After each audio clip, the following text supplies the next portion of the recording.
Élise Blaise.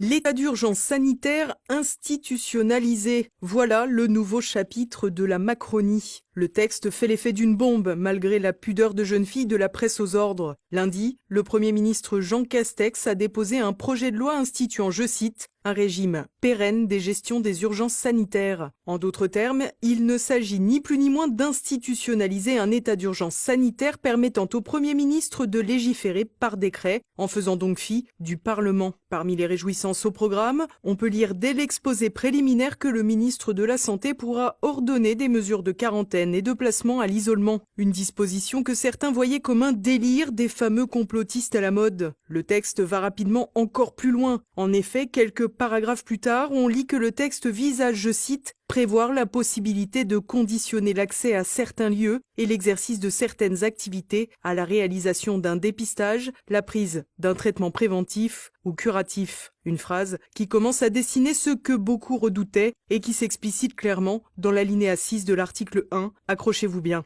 Le Premier ministre peut, le cas échéant dans le cadre des mesures prévues au point 1 à 5, subordonner les déplacements des personnes, leur accès aux moyens de transport ou à certains lieux, ainsi que l'exercice de certaines activités à la présentation des résultats d'un test de dépistage établissant que la personne n'est pas affectée ou contaminée, au suivi d'un traitement préventif, y compris à l'administration d'un vaccin ou d'un traitement curatif. Le décret mentionné au deuxième alinéa du présent article précise l'étendue de cette obligation ainsi que ses modalités d'application s'agissant notamment des catégories de personnes concernées. Il n'aura donc pas fallu un mois pour que la dernière allocution d'Emmanuel Macron soit battue en brèche. En effet, le 24 novembre dernier, le chef de l'État s'était dit opposé à la mise en place d'un vaccin obligatoire. Une déclaration rassurante dans la mesure où les essais cliniques des laboratoires concernés n'avaient même pas encore été publiés. Le projet de loi de Jean Castex semble, en toute quiétude, revenir sur ses propos en déguisant l'obligation vaccinale avec des périphrases. Une disposition qui a tout du passeport santé prévu et dénoncé par plusieurs personnalités politiques comme Florian Philippot ou certains scientifiques. En d'autres termes, soit vous vous faites vacciner, soit vous deviendrez de facto un sous-citoyen soumis à des interdictions édictées par des personnages tels que Jean Castex. Un procédé particulièrement choquant qui, disons-le franchement, pour la vaccination contre le Covid, foule aux pieds le code de Nuremberg. En effet, ce dernier implique que l'on ne peut imposer à une personne humaine un traitement expérimental quel qu'il soit, dans la mesure où la personne concernée doit pouvoir toujours délivrer son consentement libre et éclairé. Un problème, puisqu'à l'heure où nous parlons, nous n'avons aucun recul sur ces nouveaux vaccins et l'opacité la plus totale règne autour de la question. Ainsi, personne n'est en l'état suffisamment éclairé pour l'accepter en toute connaissance de cause.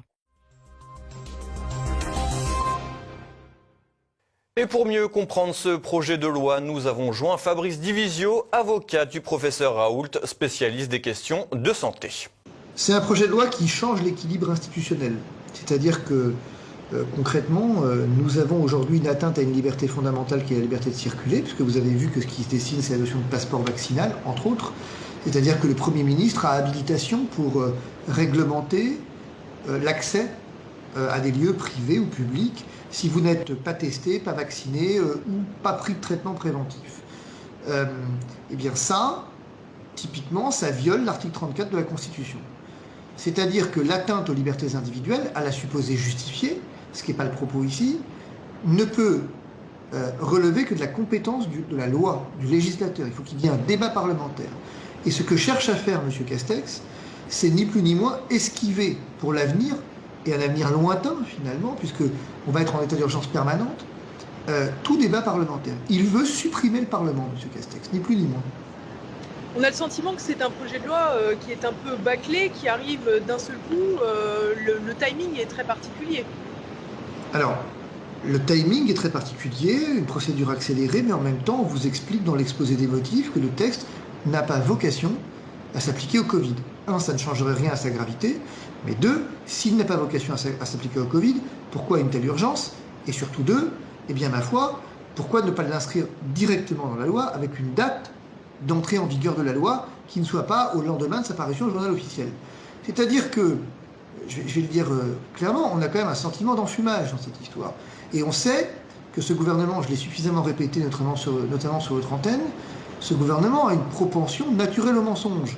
Je ne sais pas si la vocation est à s'appliquer au Covid. Ce que je sais, c'est que la vocation au mensonge, ça fait bien longtemps qu'ils y ont répondu à l'appel au mensonge, en fait. Bien, nous avons affaire à un gouvernement de menteurs. Et donc, ne me demandez pas de les croire quand ils vous disent que ça ne s'appliquera pas au Covid. Non, je ne les crois pas, ça s'appliquera au Covid, en tout cas en l'état des textes. Il ne faut pas rêver, on n'est ni plus ni moins dans une tentative, finalement, d'extinction du rôle du Parlement, mais c'est tant pis pour lui, quelque part, il faut être honnête.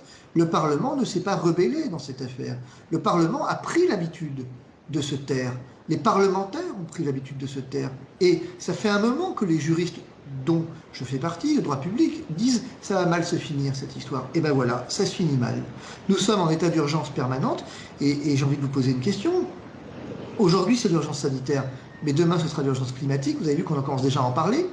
Ensuite, effectivement, ce sera l'urgence terroriste, et puis l'urgence économique, et progressivement, nous allons vers un recul du Parlement. Nous avons mis fin à la 5e